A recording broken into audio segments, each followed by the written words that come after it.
Do we have immortal souls? Almost all Christian churches have long taught that when we die, a part of us, which they call our soul, survives our death and then spends eternity in either heaven or hell. This is not, however, what the Bible teaches. To begin with, the Bible clearly tells us that human souls die.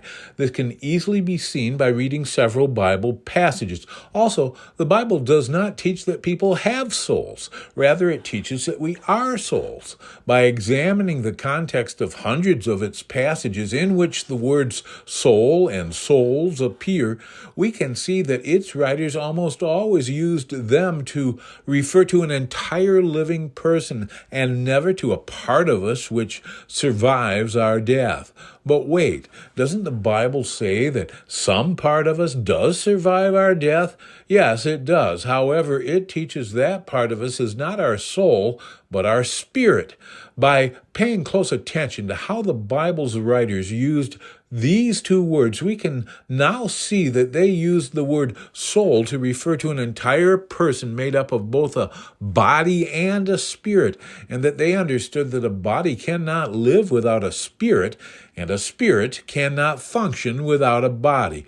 Jesus said that everyone who has ever lived and died will receive a resurrection, at which time we will either be rewarded with eternal life or receive a judgment of eternal punishment. The Bible tells us that those who receive this judgment will then suffer a second death, which will be a permanent one. For this reason, this second death is pictured in Revelation by a lake of fire symbolizing eternal destruction. The doctrine of the immortal soul teaches that our souls are already immortal and that none of us will ever die or ever can die. However, the Bible tells us that at this time, God alone is immortal and that immortality, also known as eternal life, is a gift he gives only to the righteous.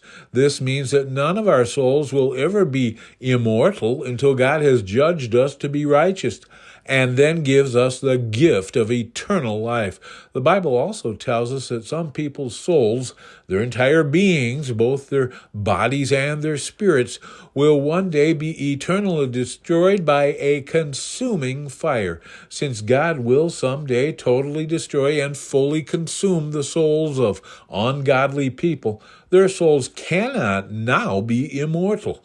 For more information on this subject, you can now read this book and subscribe to this channel.